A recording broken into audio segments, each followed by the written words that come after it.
Bismillahirrahmanirrahim. Assalamu alaikum students. How are you?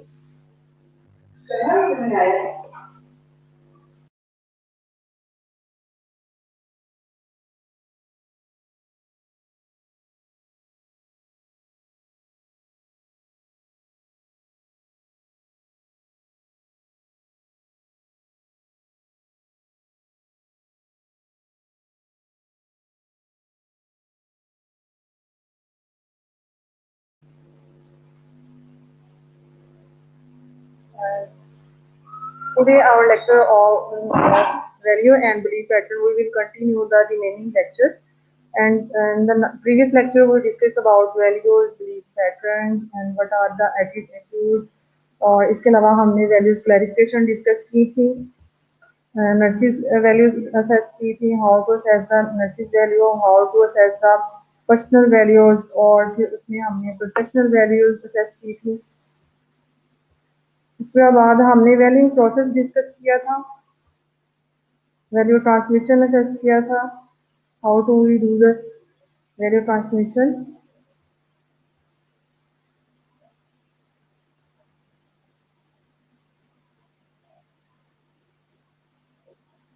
Clarifying client values, हमने ये देखा था कि हम किस तरह क्लैरिफाई करेंगे क्लाइंट वैल्यूज को, उसमें हमने डिटेल डिस्कशन की थी और उसके हमने कुछ स्टेप्स फॉलो किए थे जिसमें लिस्ट ऑल्टरनेटिव था, examine possible consequences of choices और चूज फ्रीली की ऑप्शन थी. उसके बाद feeling about the choice, affirm the choice and at the end act with the pattern.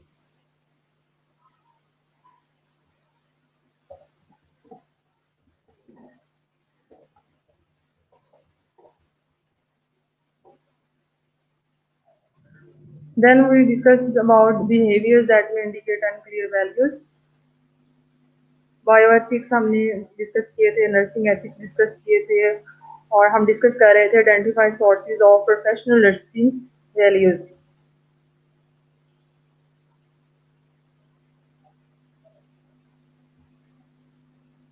Precision and accuracy, commitment assess किया था, ह्यूमन रिलेशन डिस्कस किए थे, empathy, honesty, professional competency. So now we will discuss our today's session from there. Examine values, conflict and resolution nursing care situations, making ethical decisions.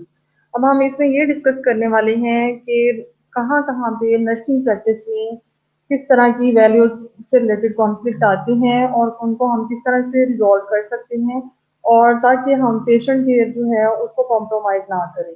हमने क्योंकि patient को maximum care provide करनी है, उसकी wellness को और वेलबींग के का ख्याल रखना होता है, तो इसलिए हमने उसी की बेस को पे डिपेंड करते हुए हमने पहले को आइडेंटिफाई करनी है कि कौन सी वैल्यूज हैं, कहाँ कहाँ पे कॉन्फ्लिक्ट आ रहा है और हम उसको किस तरह से रिजॉल्व कर सकते हैं ताकि जो भी एथिकल डिसीजन हमने लेने हैं उसमें हम सिचुएशंस को प्रॉपरली जो है ना फेस कर सकें और जो जो चैलेंजेस वहाँ पे होते हैं उनसे हम डील कर सकें.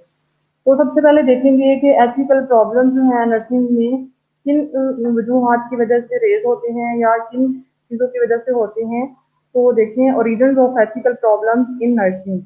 Nurses' growing awareness of ethical problems has occurred largely because of social and technological changes. First of all social और टेक्नोलॉजिकल चेंजेस आती हैं तो उसकी वजह से एथिकल प्रॉब्लम्स रेज हो सकते हैं नर्सिंग प्रैक्टिस में. दूसरा है जी nurses conflicting loyalties and obligation.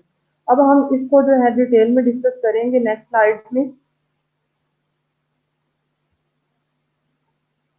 Social and technological changes, आपको नेम से ही शो हो रहा है या तो सोशल या तो हमारा जो एनवायरनमेंट है, कल्चर है, उसमें कोई चेंजेस आ रहे हैं तो वो जो है नर्सिंग वैल्यूज को इफेक्ट करेंगी और पेशेंट की वैल्यूज को इफेक्ट कर सकती हैं.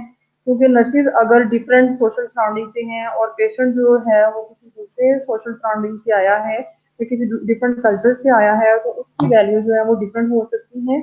तो समटाइम क्या होगा कि नर्सिस जो है जब पेशेंट केयर प्लान कर रही होगी तो कुछ चीज़ों को नर्स समझेगी कि ये मेरे अकॉर्डिंग ठीक है, लेकिन वो पेशेंट के अकॉर्डिंग ठीक नहीं होंगी, तो इस सिचुएशन में क्या होता है कि फिर जो है ना एथिकल इश्यूज जो है ना वो रेज होंगे और वैल्यूज कॉन्फ्लिक्ट जो है वो फिर हो सकता है। अब इसमें देखें अगर आप social changes such as the women's movement and a growing consumerism also expose problems. ठीक है जी। The large number of people without health insurance, the high cost of quality in cost of healthcare and workplace redesign under managed care all raise issues of fairness and allocation of resources। अब इसमें ये हो सकता है कि sometime ये होता है कि वुमेन्स की मूवमेंट अगर है, अगर वो ज़्यादा मूवमेंट कर रही हैं, तो कुछ सोसाइटी में वो भी जो है उसको माइंड किया जाता है। वो कहते हैं कि ख़वातीन जो हैं वो ज़्यादातर जो है ना घर पे रहनी चाहिए, उनका बाहर मार्केट में जाना या हॉस्पिटल में जाना या ट्रीटमेंट के लिए आना जाना, तो वो भी जो है ना प्रॉब्लम जो है ना क्रिएट कर सकता है।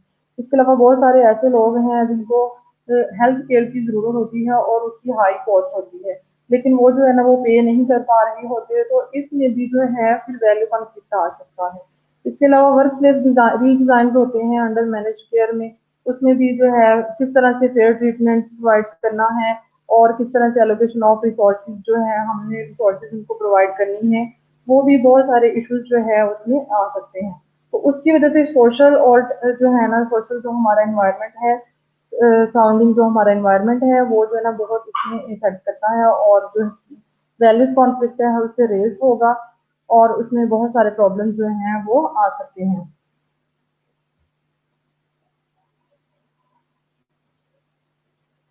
अच्छा जी, नेक्स्ट है जी टेक्नोलॉजी। अब टेक्नोलॉजी में बहुत सारे इश्यूज हो सकते हैं, जैसे अगर आप देखें कि ओल्ड नर्सेज जो हैं, ओल्ड अगर आप प्रीवियस एरियाज में जाएँ तो फिर क्या होगा कि वहाँ पे इतनी ज़्यादा टेक्नोलॉजी नहीं थी, इतनी ज़्यादा मशीनरी नहीं थी। जैसे कि डिफरेंट किस्म के अब वेंटिलेटर आ गए हैं, डिफरेंट किस्म के ऑक्सीजन पंप हैं, और किस तरह से हमने प्रोसीजर संक्शन मशीन मशीन को कैसे हमने यूज़ करना है। ऑक्सीजन थेरेपी के लिए डिफरेंट किस्म की डिवाइसेज़ आ चुकी हैं। तो जो पुरानी जो नर्सेज हैं उनको क्या है कि वो टेक्नोलॉजी से उनको वो यूज़फुल नहीं है। तो इस तरह जैसे-जैसे एडवांस एनवायरनमेंट जो है हमारा एरिया आता जाएगा, एडवांस एनवायरनमेंट होगा, तो उसमें नई-नई टेक्नोलॉजी जो है बढ़ती जाएगी, जैसे-जैसे साइंस जो है नई इन्वेंशन करेगी, तो उसके अकॉर्डिंग हमें भी अपनी नॉलेज को रिफ्रेश करने की ज़रूरत होती है। ताकि हम जो है पेशेंट को बेस्ट केयर प्रोवाइड कर सकें।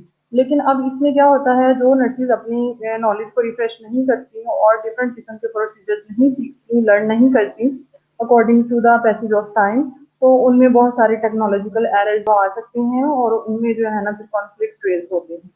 ठीक है जी? इसमें अगर आप डेफिनेशन में देखें, technology creates new issues that didn't exist in earlier times before monitors respiration and parental feeding there was no question about whether to allow an 800 gram premature infant to die। अब कुछ जो जब पिछले जो साल गुजरे हैं और उसमें बहुत सारी ऐसी मशीनरी नहीं थी जिससे जो है ना हम प्रॉपरली नर्सिंग केयर प्रोवाइड कर सकते थे या उनकी फीडिंग का ख्याल कर सकते थे। लेकिन अब न्यू एडवांसमेंट आ चुकी है, तो अब जो है ना हमें उसके अकॉर्डिंग सारी चीज़ें लर्न करने की ज़रूरत होती है। Before organ transplantation, death didn't require a legal definition that permits viable tissue to be removed and give to other living person।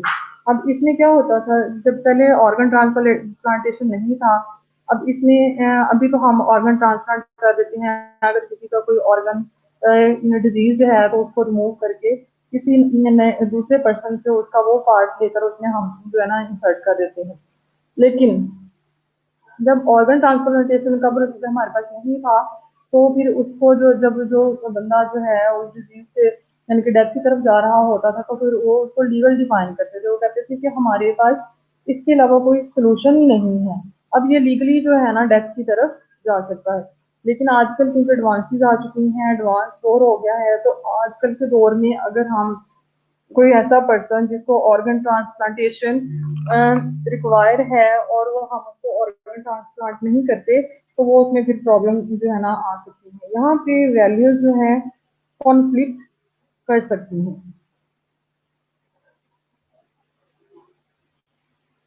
Advances in the ability to decode and control the growth of tissues through gene manipulation present new potential ethical dilemmas related to cloning organisms and altering the course of hereditary diseases and biological characteristics. अब इसमें ये क्या हुआ है कि पहले जो है जीन क्लोनिंग आप लोगों ने साइंस में पढ़ा होगा, ठीक है जी। अब इसमें क्या करता है कि डिफरेंट किस्म की नई जीन्स जो हैं वो डिफरेंट किस्म की जीन्स ऐड करके तो एक नई किस्म का जो है ना ऑर्गन जो है ना वो डेवलप किया जा सकता है अकॉर्डिंग टू साइंस। अब इसमें जो है ना फिर डिफरेंट किस्म की न्यू प्रैक्टिसेस डेवलप होती हैं और जो ज़्यादा मैक्सिमम होते हैं बेनिफिशियल होते हैं, फिर उस तरह के जीन्स को लगा के तो नए ऑर्गेनिज्म जो है ना कर सकते हैं। इसमें भी जो है ना एथिकल डिमांड आ सकते हैं। Today, with treatments that can prolong and enhance biological life, these questions arise. Should we do what we know we can? Who should be treated? Everyone, only those who can pain, only those who have a chance to improve. अब जब यहाँ पे different किस्म की जब हम treatment कर रहे होते हैं, नई एडवांसेस जो हैं वो अप्लाई कर रहे होते हैं, तो इसमें ये होता है कि हमने फिर देखना होता है कि किन बंदों को इस ट्रीटमेंट के लिए चूज किया जाए, कब किया जाए, या वो ऐसे लोगों को चूज किया जाए जो पे कर सकते हो, जो कि हाई जो है ना कॉस्ट इसकी जो है ना पे कर सकते हो, या फिर जो ऐसे हैं जो नीडी हैं उनको इन्वॉल्व करना है, किन लोगों को हमने इसमें इन्वॉल्व करना है ताकि हम उनको मैक्सिमम जो है ना केयर प्रोवाइड कर सकें।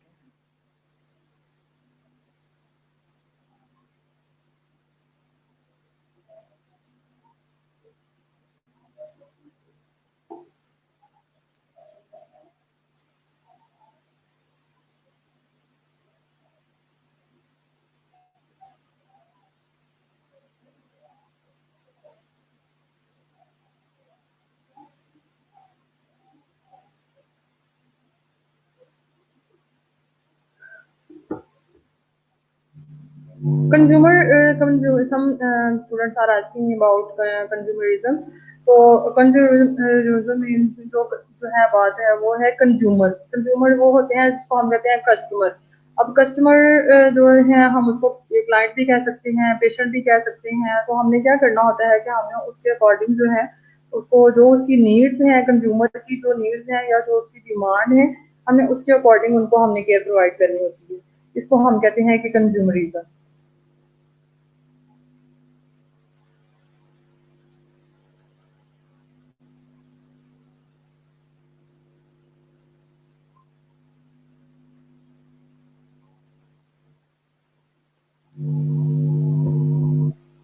Okay, now we will discuss about making ethical decision. अब ये मोस्ट इम्पॉर्टेंट स्टेप है जब भी हम एथिक्स की बात करते हैं, वैल्यूज की बात करते हैं। उसमें हमारा एटीट्यूड भी आ जाता है, हमारा बिहेवियर भी आ जाता है।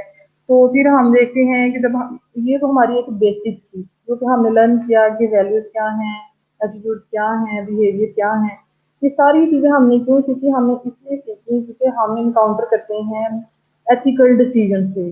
जब हम नर्सिंग प्रोफेशन में आ जाते हैं, नर्सिंग प्रैक्टिस में होते हैं, तो तब वहाँ पे बहुत सारे एथिकल डिसीजन हमें लेने लिए जा सकते हैं। तो एथिकल डिसीजन आपने किस लिए लेना है, इसलिए हमने ये सारी चीज़ें लर्न की। अब हम देखते हैं कि किस तरह से एथिकल डिसीजन जो है ना हम ले सकते हैं। तो आप देखें, an important first step in ethical decision making is to determine whether a moral situation exist, the following criteria may be use. ठीक है जी, जब कोई मॉरल सिचुएशन रेज होगी या एग्जिस्ट करेगी तभी हमने सोचना है कि हमने यहाँ पे एथिकल डिसीजन लेना है। ठीक है जी। अब उसमें उसका क्राइटेरिया जो है ना वो क्या है कि कौन कौन से क्राइटेरिया होंगे तो हम सोचेंगे कि हमने यहाँ पे एथिकल डिसीजन लेना है।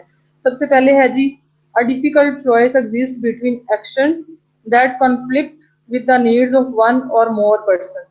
ठीक है जी। अब एक ऐसी सिचुएशन रेज हो गई है जिससे क्या होगा, एक या दो लोग हैं जो हॉस्पिटल्स में हैं, जो कि नर्स पेशेंट भी हो सकता है, डॉक्टर पेशेंट भी हो सकता है, पेशेंट और पेशेंट के रिलेटिव्स भी हो सकते हैं, या पेशेंट के रिलेटिव्स और नर्स और पैरामेडिक्स के दरमियान भी हो सकती है। तो ऐसी डिफिकल्ट चॉइस जो है वो जब रेज होगी, जब होगी, तो हमने ये सोचना है कि यहाँ पे कॉन्फ्लिक्ट क्यों आ रहा है और अब हमें यहाँ पे एथिकल डिसीजन लेना चाहिए या नहीं लेना चाहिए। दूसरा है जी, मोरल प्रिंसिपल्स और framework exist that can be used to provide some justification for the action.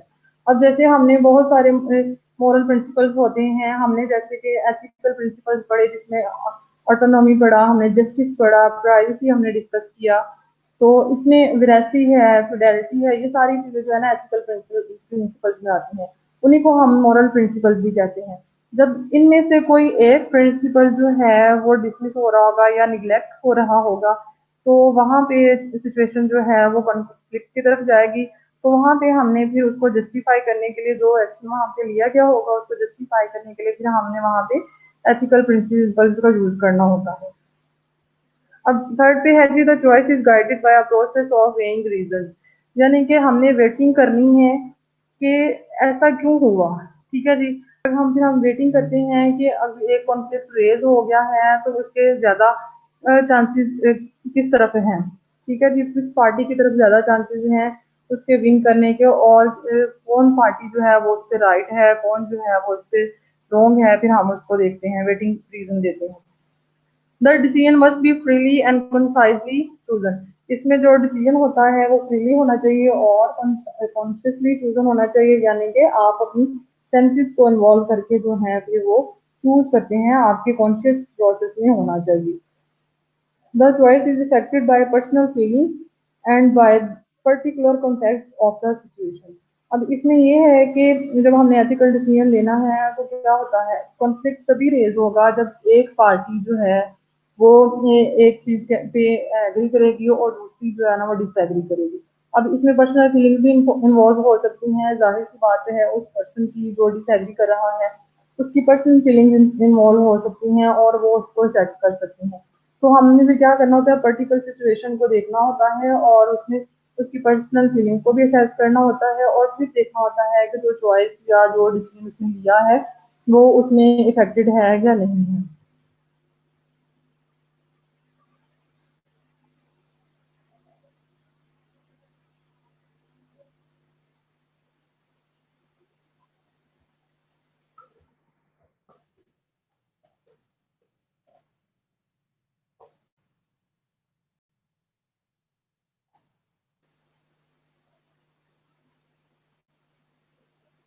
Okay, next है जी, it should be based on ethical principles and codes rather than on emotions, institutions and fixed policies. अब इसमें क्या कर सकते हैं कि जब हमने उसका क्राइटेरिया, हम ये उसका क्राइटेरिया डिस्कस कर रहे हैं कि कब हमने एथिकल प्रिंसिपल्स लेना है और उसका क्या क्राइटेरिया। अब इसमें ये है कि जो भी हमने डिसीजन इसमें लेना होगा वो इसमें एथिकल प्रिंसिपल्स इन्वॉल्व होने चाहिए, जो हमने डिस्कस किए थे कि पेशेंट की जो को प्राइवेसी प्रोवाइड करनी है, पेशेंट के साथ जस्टिस करना है, पेशेंट के साथ हमने ट्रूथफुल रहना है, उनको फ्रीडम देनी है, ऑटोनॉमी शो करनी है।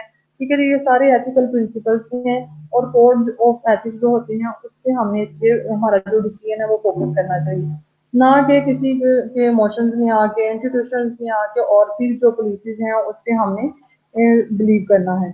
हमने सारी जो है ना एथिकल जो चीजें हैं उन पे फोकस करना है और एथिकल इश्यूज को जो है ना हमने डिस्कस करना है। इसके अलावा है जी, a variety of decision making models are available that are compatible with the nursing process. इसके अलावा कुछ डिसीजन मेकिंग मॉडल्स भी अवेलेबल होते हैं। आप जो जो कमेटी बनेगी जो एथिकल डिसीजन को फोकस करती है और एक कमेटी बनती है, तो वो कमेटी के मेंबर जो होते हैं वो डिसीजन मेकिंग जो मॉडल्स अवेलेबल होते हैं डिफरेंट किस्म के, उन पे उनको भी जो है वो उन पे फोकस कर सकती है, उनको रिव्यू कर सकती है, ताकि वो जो नर्सिंग प्रोसेस जो आप बना रहे हैं, जिसमें आप डिसीजन लेना चाह रहे हैं उससे कंपेटेबल हो। ठीक है, जो कंपेटेबिलिटी आप जो है ना फिर उनकी देख लेते हैं। Each institution adopts its own set of steps for making formal ethical decision। अब इसमें ये बताया गया है कि जिस तरह डिफरेंट हॉस्पिटल होते हैं, प्राइवेट सेक्टर्स के हैं, सेमी के हैं, गवर्नमेंट सेक्टर के हैं, तो क्या होगा कि इस एरिया में ऐसे सिचुएशन में डिफरेंट जो है एसओपीज जो हैं, जो डिफरेंट स्टैंडर्ड्स के हैं जो वो बना सकते हैं अपने हॉस्पिटल्स में। इसलिए आपने कभी भी एक हॉस्पिटल की एसओपीज को, एक हॉस्पिटल का जो फॉर्मेट है उसको दूसरे हॉस्पिटल के में जाके अप्लाई नहीं करना। हर हॉस्पिटल का डिफरेंट क्राइटेरिया होगा। ठीक है जी, आपने जहाँ जहाँ रोटेशन आपकी होनी है उसको अकॉर्डिंग आपने उस हॉस्पिटल के अंदर रहते हुए वहाँ का जो आपने फॉर्मेट है उसको लर्न करना है पहले, और फिर उसको जो है डिफरेंट एथिकल सिचुएशन में आपने अप्लाई करना है। A good decision is one that is in the client's best interest and at the same time preserves the integrity of all involved। ठीक है जी। अब इसमें आपने ये देखना है कि एक गुड डिसीजन आप तभी ले सकते हैं जिसमें आपका मेन फोकस जो है वो क्लाइंट पे होना चाहिए। ठीक है जी, आपके पेशेंट पे आपका जो मेन फोकस है वो होना चाहिए। अब आप उसमें क्या कर सकते हैं कि अब आपने देख लेना है कि मैं जो भी डिसीजन ले रही हूँ उससे आपकी क्लाइंट की या आपके पेशेंट की कोई भी नीड्स जो हैं वो निगलेक्ट ना हो, उसकी वैल्यूज निगलेक्ट ना हो। आपने उसको मैक्सिमम जो केयर है, जो क्वालिटी ऑफ केयर जो आपने प्रोवाइड करनी है, वो उस पे फोकस करते हुए आपने डिसीजन लेना है। ठीक है जी। और इंटेग्रिटी ऑफ ऑल इन्वॉल्व, और जितने भी इस डिसीजन मेकिंग में पार्टिसिपेट कर रहे होंगे, जितने भी मेंबर होंगे, आपने उनकी इंटेग्रिटी को मेंटेन करना है। ठीक है जी। इंटेग्रिटी हमने प्रीवियस लेक्चर में बहुत डिटेल में डिस्कस किया था कि आपने उनके डिसीजन को रिस्पेक्ट देनी है, आपने उनको यूनिक समझना है और उनको एज अ ह्यूमन लेके चलना है। Okay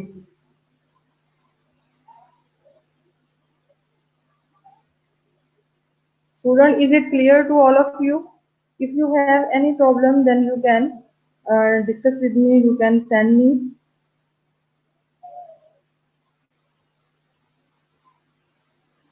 Aksa Nazir, you have problem from your side. Check your internet connection and restart. Okay, now we will discuss about best way to determine clients' values and preferences when assisting in healthcare decision making.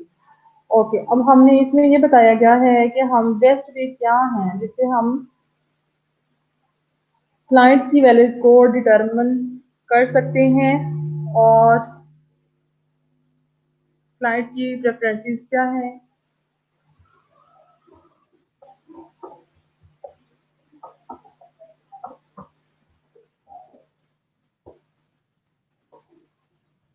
Okay, best way to determine clients values and preferences when assisting in health care decision making. ठीक है जी, ये एक इसमें strategy बताई गई है जिससे वो आप क्या कर सकते हैं कि क्लाइंट्स की वैल्यूज को और उसकी प्रेफरेंसेस को डिटरमिन कर सकते हैं ताकि आप जो हैं हेल्थ केयर डिसीजन जो भी आप कर रहे हैं उसमें पेशेंट की कोई भी वैल्यू जो है वो निगलेक्ट ना हो।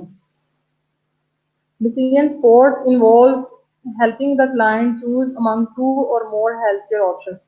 ठीक है जी। अब इसमें आपने ये करना है कि क्लाइंट को दो या दो से ज्यादा हेल्थ केयर ऑप्शंस हैं जो ऑल्टरनेटिव हैं, आपने उसे कहना है कि वो चूज करे। ठीक है जी, क्योंकि अगर एक अल्टरनेटिव जो है वो उसमें कोई प्रॉब्लम आता है तो उसके पास एटलीस्ट दो और ऑल्टरनेटिव हों जिसको चूज करके उसको जो है ना मैक्सिमम केयर प्रोवाइड की जाए। अच्छा जी। Llewellyn, Thomas, and Crump identified the roles that values clarification and preference elicitation, collecting intelligence information from people, play in the process of the client's decision support। ठीक है जी। Emphasizing the importance of effective communication between client and care provider।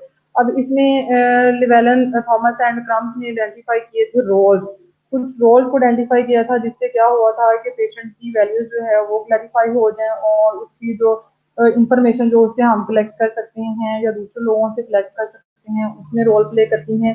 तो उसमें main part उसने बताया कि effective communication होनी चाहिए आपकी क्लाइंट और केयर प्रोवाइडर के दरमियान। ठीक है जी। उसने ये कहा कि जब आप क्लाइंट के दरमियान इफेक्टिव कम्युनिकेशन करते हैं तो क्लाइंट के साथ आप अच्छे तरीके से बात करते हैं, आपकी बात उसको समझ आ रही है और उसकी बात आपको समझ नहीं आ रही है, तो आप जो है ना इजीली उससे इंफॉर्मेशन कलेक्ट कर लेते हैं।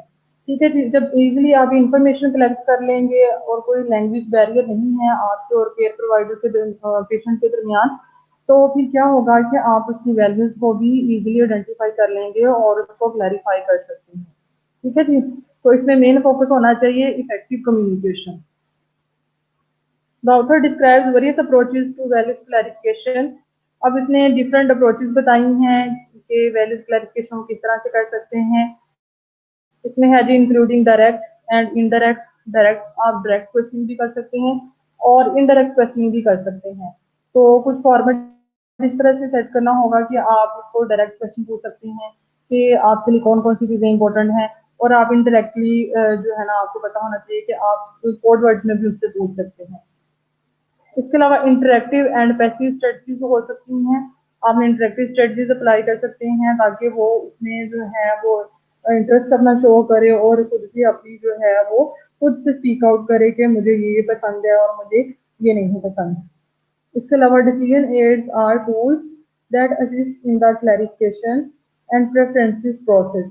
इसके अलावा कुछ डिसीजन एड्स होते हैं जो कि क्लैरिफिकेशन और प्रेफरेंसेस प्रोसेस में जो है ना हेल्प आउट कर सकते हैं, आप वो भी यूटिलाइज कर सकते हैं पेशेंट के लिए।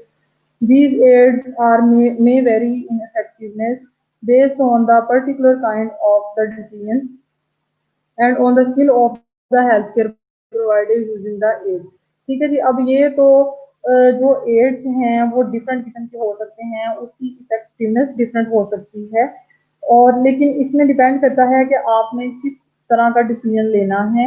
और जो हेल्थ केयर प्रोवाइडर है यानी कि एज अ नर्स, ये आप लोगों की स्किल्स पे भी डिपेंड करेगा कि आप उसको कितने अच्छे तरीके से जो है उन एड्स को यूज़ करते हैं और कितने अच्छे तरीके से पेशेंट की इंफॉर्मेशन लेते हैं, फिर उसकी वैल्यूज क्लैरिफाई करते हैं डायरेक्ट क्वेश्चन से या इनडायरेक्ट क्वेश्चन से। ठीक है जी। तो इसके अलावा डिफरेंट किस्म के एड्स यूज़ कर सकते हैं और इसमें आपका स्किलफुल होना बहुत ज़रूरी है।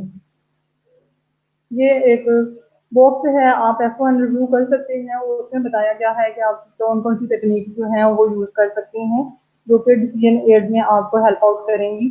और इसके अलावा इफेक्टिव कम्युनिकेशन आप लोगों ने लर्न किया होगा कि डिफरेंट किस्म की प्रिंसिपल होते हैं इफेक्टिव कम्युनिकेशन के, उसमें क्लैरिटी होनी चाहिए आपकी वॉइस की, उसमें आपको प्रिंसिपल ऑफ फीडबैक आ जाता है कि उसने आपको प्रॉपर फीडबैक दिया है या नहीं दिया।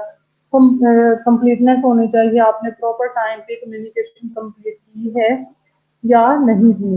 इसके अलावा उसमें ये आ जाता है कि कंसिस्टेंसी, कंसाइज या आपने इररिलेवेंट चीज़ें उसमें जब क्वेश्चन किए हैं। डिफरेंट किस्म की आप प्रिंसिपल ऑफ जो है कम्युनिकेशन इसमें अप्लाई कर सकते हैं, तो आप जो है ना बेस्ट डिसीजन ले सकते हैं।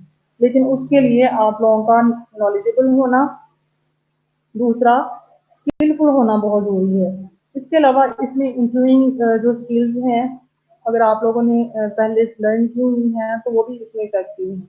आप ने किस तरह से इंटरव्यू करना है पेशेंट का, किस तरह से आपने स्टार्ट करना है इंटरव्यू को, फिर दरमियान में कैसे आना है, कि क्या-क्या चीज़ें पूछनी हैं और उसको एंड कैसे करना है। ये सारी टेक्निक जो हैं वो इंटरव्यूइंग स्किल्स में आती हैं और ये आप लोगों को मस्ट पता होनी चाहिए जब भी आपने पेशेंट से डीलिंग करनी है।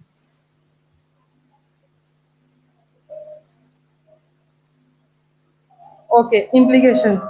अब हम इसमें डिस्कस करते हैं कि इम्प्लीकेशन क्या है। Is something that is suggestive. ठीक है जी। अब हमने एथिकल डिसीजन के बारे में लर्न कर लिया, एथिकल डिसीजन का क्राइटेरिया देख लिया, और फिर इसमें हमने देखा कि हम किस तरह से हम उसको डिसाइड कर सकते हैं, किस तरह से डिसीजन ले सकते हैं। तो उसमें हमने फिर पेशेंट की वैल्यूज देख ली, नर्स की वैल्यूज देख ली, और सारी जो है उसमें सबकी कम्युनिकेशन देख ली। अब हम देखते हैं कि हमने जो एथिकल डिसीजन लिया है, जो हमने ले लिया है, जो हमने बना लिया है, यानी कि डिसीजन मेकिंग कर ली है, उसको हमने इम्प्लीकेशन उसके यानी कि उसको अप्लाई कैसे करना है। इम्प्लीकेशन का मतलब होता है सजेस्ट करना कि हमने ये किया है और आप जो है इसे अमल दरामद करें। तो implication it means application of something. ठीक है जी। It is the nurse responsibility to assist the client in making informed decision.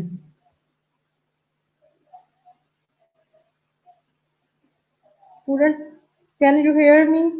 आप लोगों को क्लियर आवाज आ रही है? किस किस को आवाज नहीं आ रही?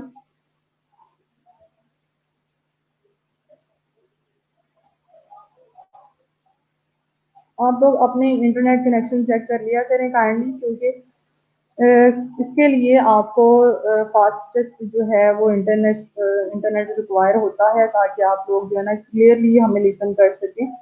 तो अगर किसी के इंटरनेट में कोई इशू आ रहा है तो वो आप लोग चेक कर लें।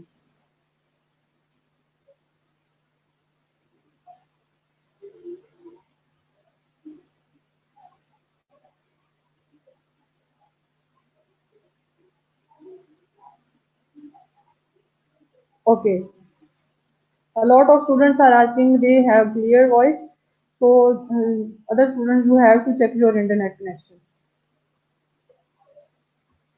Okay, we are here. It is the nurse responsibility to assist the client in making informed decisions about health care that are consistent with the client's values and preferences.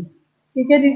अब as a nurse आपकी सिर्फ ये responsibility नहीं है कि आपने कोई ethical ड्रीमा देखा, ठीक है जी, कोई कंफ्लिक्ट रेज होती हुई देखी कि किसी एरिया में कोई कंफ्लिक्ट चल रहा है या दो पार्टीज जो हैं वो आपस में गुतमगुता हो रही हैं, एक एग्री कर रही है दूसरी डिसएग्री कर रही है।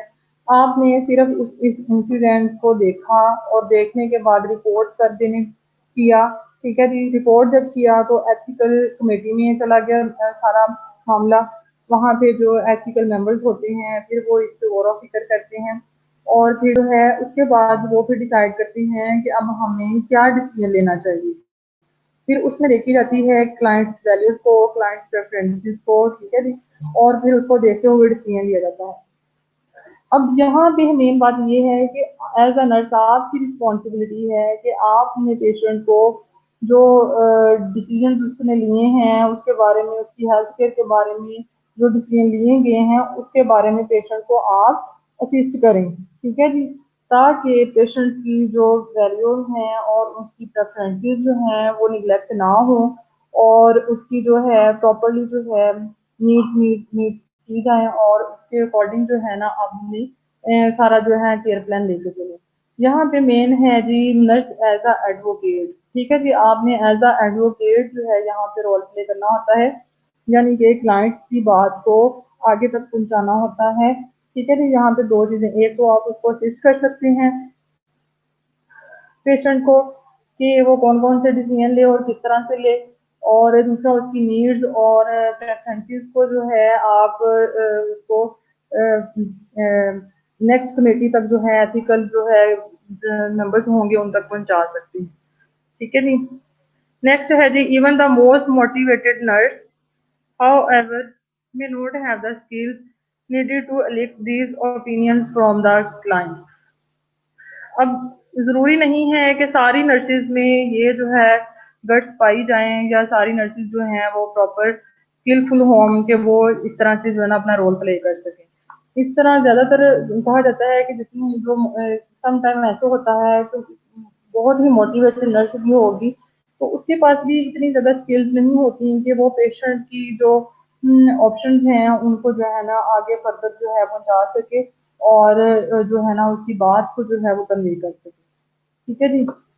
This study presents the breadth of tools available to guide the nurse and also emphasizes the usefulness of such tools in ensuring that the result is the client and no the healthcare provider decision।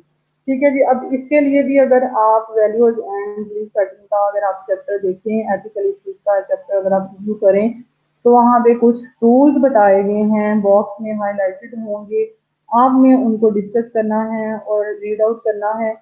उसमें clearly बताया गया है कि as a nurse जब आपने जो है patient से इनका के डिसीजंस को कन्वे करना है तो उससे रिलेटेड कुछ टूल्स और कुछ एड्स जो हैं वहाँ पे शो किए गए हैं। उनको यूज करते हुए आप पेशेंट को जो है डिसीजंस को कन्वे कर सकते हैं, पेशेंट की वैल्यूज और प्रेफरेंसेस को एथिकल बोर्ड जो है एथिकल जो कमेटी होगी उसको कन्वे कर सकते हैं। और इसमें ये है कि द बेस्ट रिजल्ट जो होता है वो क्लाइंट पे होना चाहिए, का होना चाहिए, क्लाइंट के डिसीजन का आना चाहिए, यानी कि पेशेंट का आना चाहिए, ना कि हेल्थ केयर प्रोवाइडर्स का। हेल्थ केयर प्रोवाइडर्स तो कुछ भी डिसाइड कर सकते हैं लेकिन हमारा मेन फोकस जो है वो क्लाइंट होना चाहिए, ताकि जो है क्वालिटी ऑफ केयर जो है वो पेशेंट को प्रोवाइड की जा सके। ठीक है जी। तो ये नर्स की यहाँ पे मेन रिस्पॉन्सिबिलिटी होती है कि उसने पेशेंट को जो है असिस्ट करना है कि वो किस तरह से डिसीजन ले, और उसकी जो वैल्यूज जो हैं और प्रेफरेंसेस जो हैं वो किस तरह से आगे कन्वे करनी है, ताकि जो एथिकल बोर्ड जो है या जो एथिकल कमेटी है वो उसके बेनिफिट के लिए जो है ना डिसीजन ले।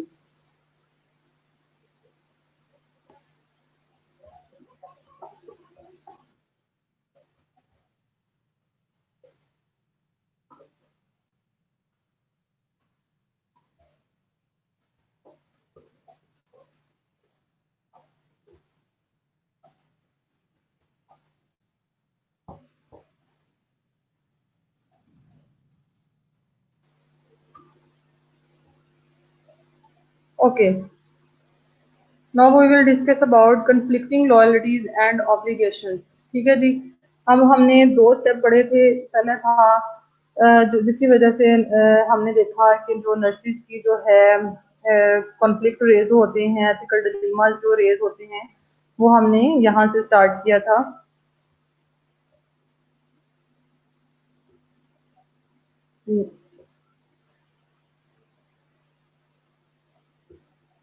यहाँ से ठीक है जी।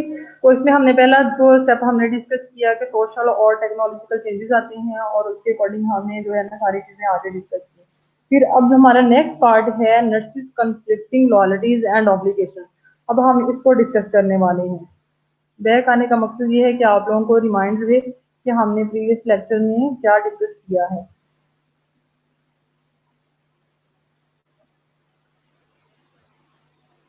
ठीक है जी। यहाँ पे है जी पार्ट टू, जिसमें आएगा कॉन्फ्लिक्टिंग लॉयल्टीज एंड ऑब्लिगेशन। इसकी डेफिनेशन अगर आप देखें, एन एक्ट और course of action to which a person is morally और लीगली बाउंड। ठीक है जी। अब इसमें क्या हो सकता है, एक ऐसा एक्शन, नर्सिंग प्रोफेशन में जब आ जाते हैं तो आप लीगली बाउंड हो जाते हैं कि आपने पेशेंट को हार्म नहीं पहुंचाना, आपने हमेशा पेशेंट की वेलबींग वेलनेस का ख्याल करना है, आपने हमेशा जो है वो पेशेंट के जो है बेनिफिट के लिए डिसीजन लेने हैं, पेशेंट को जो है वो अनइंटेंशनली या इंटेंशनली किसी भी किस्म की निगलेक्शन नहीं करनी, और किसी भी किस्म का निगलेक्ट शो नहीं करना, और साथ में आपने जो भी एक्शन करना है आप उससे रिलेटेड जो है मॉरली और लीगली बाउंड हो जाते हैं। वो फिर बाद में डिसाइड किया जाता है कि अगर आपने वो जो एक्शन है वो अच्छे तरीके से लिया है या बुरे तरीके से लिया है। अगर तो आपने गुड कंडक्ट किया है तो आपको उसका जो है आप जो है कोई उसका वो नहीं होता, पनिशमेंट वगैरह नहीं होती। लेकिन आप जो अगर कोई अनइंटेंशनली जो है वो करते हैं तो वो है उससे फिर वो आ सकती हैं सारी चीजें। Example of nursing obligation in ethical decision making अगर हम देखें, लर्न करें, तो सबसे पहले है जी मैक्सिमाइज दी क्लाइंट्स वैल्यू। ठीक है जी। ऑब्लिगेशन का मतलब होता है कि फरीजा, ये आप लोगों का फर्ज है, ये आप लोगों की रिस्पॉन्सिबिलिटी है कि इसमें आपने जो है क्लाइंट की हमेशा वेलबींग का ख्याल करना है। आपने उसको मैक्सिमम केयर प्रोवाइड करनी है, क्वालिटी ऑफ केयर प्रोवाइड करनी है। तो उससे रिलेटेड जो है आप हैं सारा जो हमारा सेंटर है नर्सिस का, वो ये क्लाइंट होता है, पेशेंट होता है। ठीक है जी।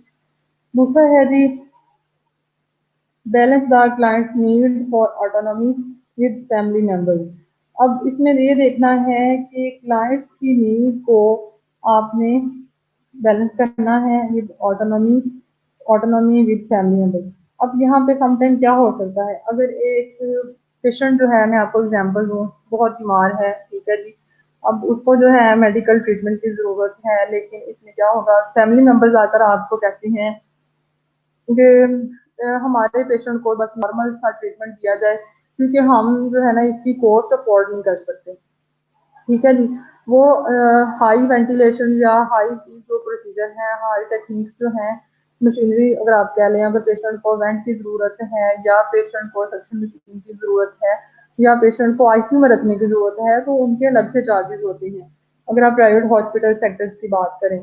लेकिन यहाँ पे क्या होगा कि फैमिली मेंबर्स जो हैं वो अफोर्ड नहीं कर पा रहे हैं, तो वो क्या कहेंगे कि भई हम इतना अफोर्ड नहीं कर सकते, हमारे पेशेंट को ऐसे ही रहने दें। ये कम पैसों में जो उसका ट्रीटमेंट हो सकता है वो कर दें।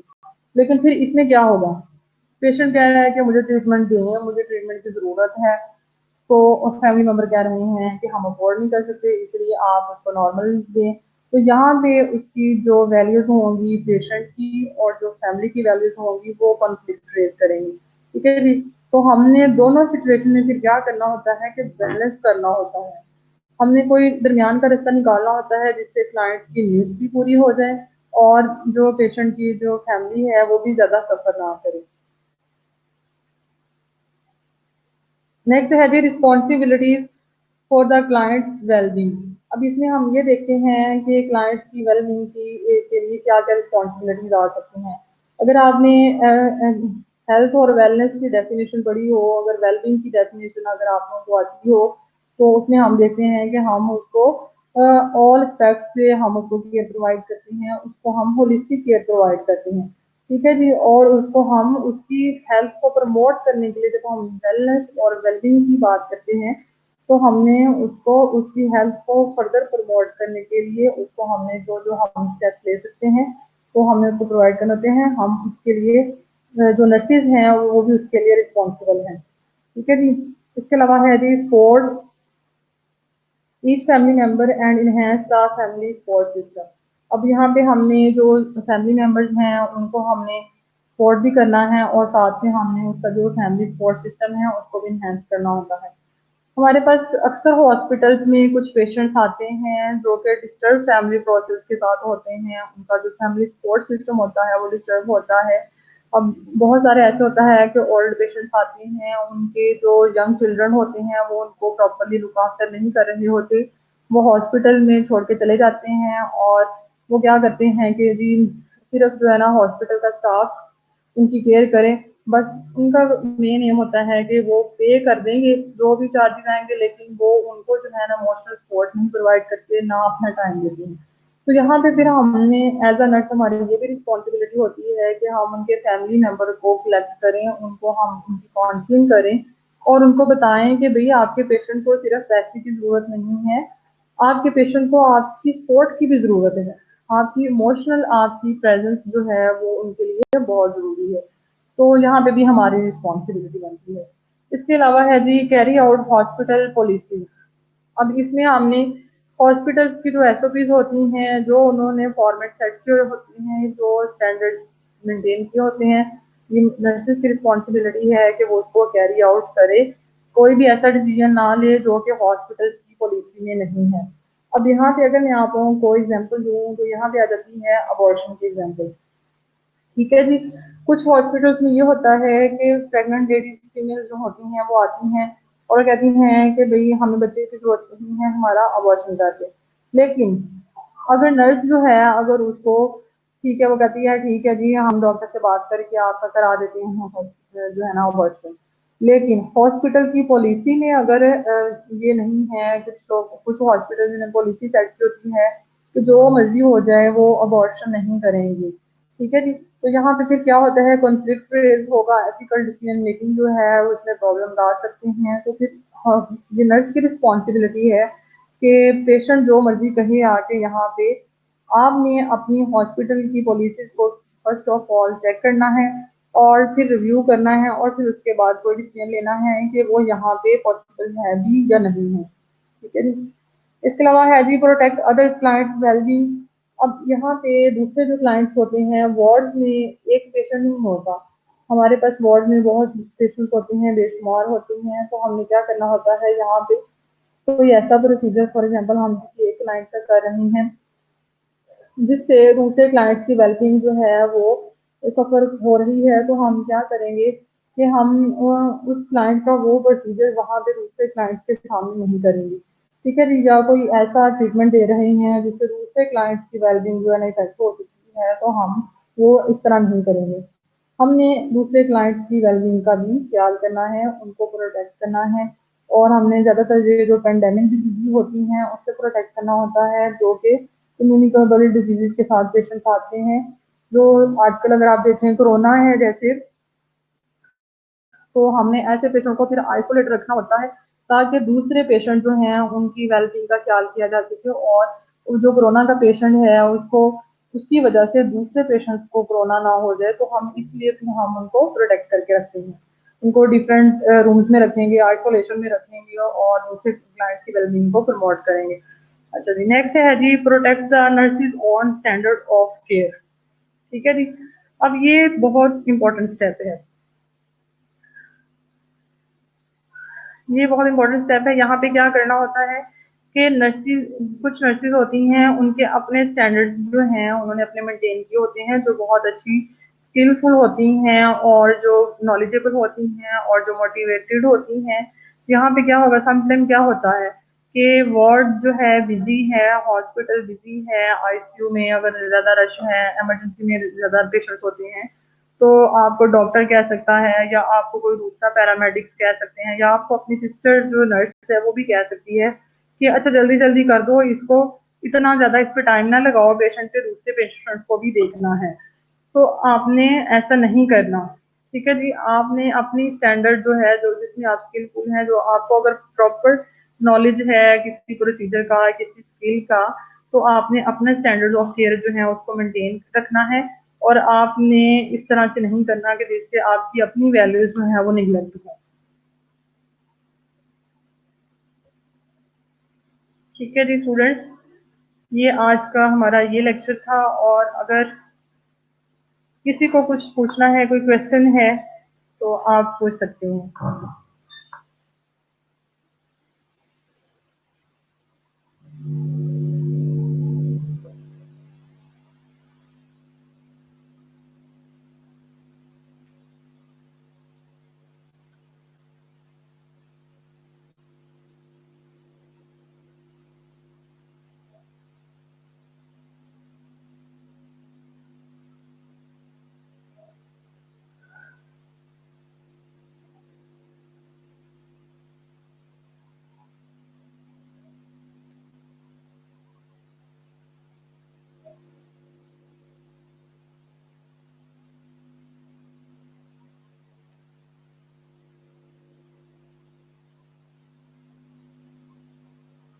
अ, जी राबिया ज़िया, आपने पूछा है मिड्स में क्या सिलेबस होगा, तो आप लोगों की जो कंसर्निंग टीचर हैं, सब्जेक्ट टीचर हैं मिस रुबीना, वो आप लोगों को बता देंगी। मेरे ख्याल में जितना आप लोगों ने पढ़ा होगा वो सारा सिलेबस इसमें आएगा। उन्होंने आपको F1 पार्ट 1 को कंप्लीट करा दिया हुआ है, जितना हम नेक्स्ट पढ़ लेंगे तो फिर हम उसमें ऐड कर लेंगे। आप लोग अपनी प्रिपरेशन रखें ताकि आप लोग जो है इसको अच्छे तरीके से अटेम्प्ट कर सकें।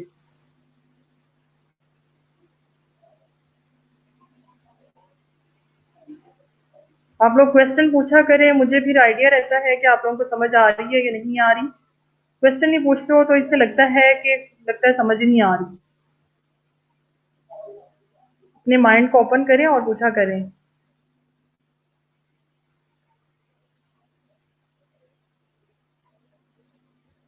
अ, जी शम्सा, अभी कोई डेट फाइनल नहीं हुई मिड टर्म की। आपको जैसे यहाँ पे कोई अनाउंसमेंट होगी कॉलेज में तो आप लोगों को हम बता देंगे।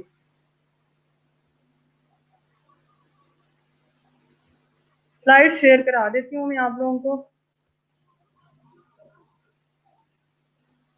लेकिन ये बहुत इम्पोर्टेंट चैप्टर है, इसमें आप लोगों को जो है ना सारा कंप्लीट होना चाहिए, नॉलेज होना चाहिए। आप जितना भी लर्न कर रहे हैं तो ज़रूरी है कि आप उसमें सारा कुछ लर्न करें।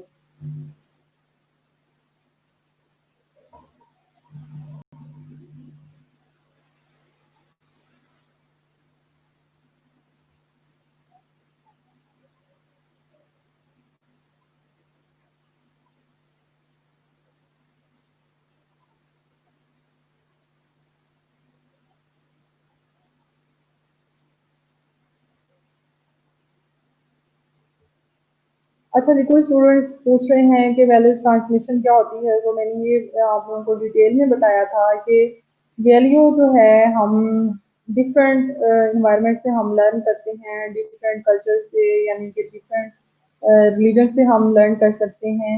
जैसे हम मुस्लिम्स हैं तो मुस्लिम की कुछ और वैल्यूज होंगी, क्रिश्चियन की डिफरेंट है, इसके अलावा जो हिंदुइज्म है उनकी डिफरेंट होती हैं। इसी तरह जो हमारे कल्चर हैं वो डिफरेंट हैं, हमारे जो जितने भी प्रोविंसेस हैं और फिर आगे उनकी सब डिवीजन हैं। हर तरह का कल्चर जो है वो डिफरेंट है हर एरिए का। तो जिस मेन इफेक्ट होता है हमारा जिस एरिया में हम बॉर्न होते हैं, यानी कि जिस एरिया में हमारी पैदाइश हो रही है, और उसके अलावा जिस जिस रिलीजन में हम हैं, जिस एथनिक ग्रुप से हम बिलोंग करते हैं, तो ये सारी चीज़ें जो हैं वो इफेक्ट करती हैं और इसमें जो है ना फिर वैल्यूज ट्रांसमिशन होती है। वैल्यूज कोई एक कह लें कि आप एक ऐसी कहीं बड़ी पढ़ाई बात नहीं है कि आपको पढ़ाया जाए और बाकायदा इसके बारे में सिखाया जाए कि भाई ये आपकी वैल्यूज हैं, आपने इसको जनरेशन टू जनरेशन लेके चलना है। ऐसा बिल्कुल नहीं होता। आपने इस पे फोकस करना होता है। आपने जस्ट सिंपली इसको ऑब्जर्व करना होता है। जैसे बेबी बॉर्न होता है और ग्रोइंग एज में जाता है तो वो जस्ट उसको ऑब्जर्व करता है कि उसकी मदर कौन कौन सी एक्टिविटीज करती है, उसका फादर क्या क्या करता है, उसके ग्रैंड पेरेंट्स क्या करते हैं, और उसकी जो फैमिली में दूसरे मेंबर्स हैं वो किस तरह से रहते हैं, क्या क्या वो एक्टिविटीज करते हैं। तो वो जस्ट ऑब्जर्वेशन से ही जो है ना बच्चे जो है वो लर्न कर लेते हैं।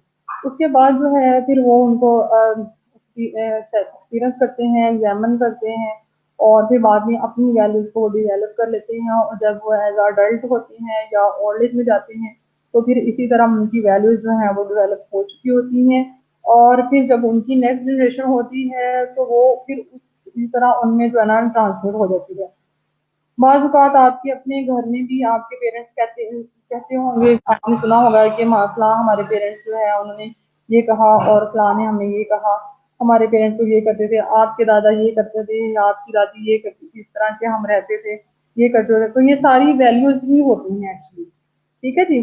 तो उसको फिर हम जो है ना वैल्यूज़ की ट्रांसमिशन कराते हैं और बाद में फिर हम लेके चलते हैं उसको। और फिर उसमें जो है हम डिफरेंट किस्म की फिर जो वैल्यूज क्लैरिफिकेशन है उसमें हम ये करते हैं कि एक स्पेसिफिक फॉर्मेट सेट कर लेते हैं, उसको फिर हम अरेंज करते हैं, उसमें डिफरेंट किस्म के क्वेश्चन जो हैं आप राइट डाउन करते हैं, और उसमें फिर क्लाइंट्स का या जिस पर्सन की आपने वैल्यूज सेट करनी होती हैं उसको आप कहते हैं कि सिंपली इसमें जो है ना एग्री पे या डिसएग्री पे जो है ना टिक कर दो। तो फिर उससे आपको आइडिया हो जाता है कि इस पर्सन के लिए कौन सी वैल्यूज ज़्यादा वैल्यूएबल हैं और कौन सी वैल्यूज वैल्यूएबल नहीं है। तो फिर उसको लेके आप चलते हैं तो उसमें जो है ना सारी चीज़ें फिर आप असेस कर लेते हैं, और उसमें आप जो है ना फिर अगर पेशेंट की बात करें तो पेशेंट की वैल्यूज को जानना बहुत ज़रूरी होता है, क्योंकि नर्सिंग केयर प्लान जब आप बनाते हैं तो उसमें जो है ना ये ज़्यादा इफेक्टिव होता है और फिर उसमें आप उसको लेके चलते हैं। ठीक है जी।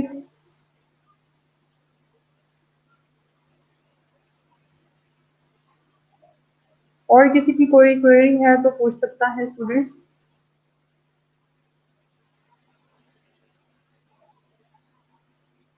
नेक्स्ट लेक्चर में हम सेल्फ कंसेप्ट जो है वो डिस्कस करेंगे, तो आप उसकी प्री रीडिंग कर लीजिएगा, फिर हम डिस्कस करने वाले हैं।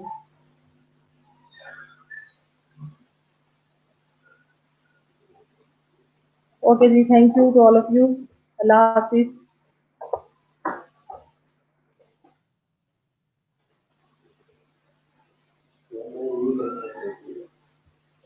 क्या हुआ है?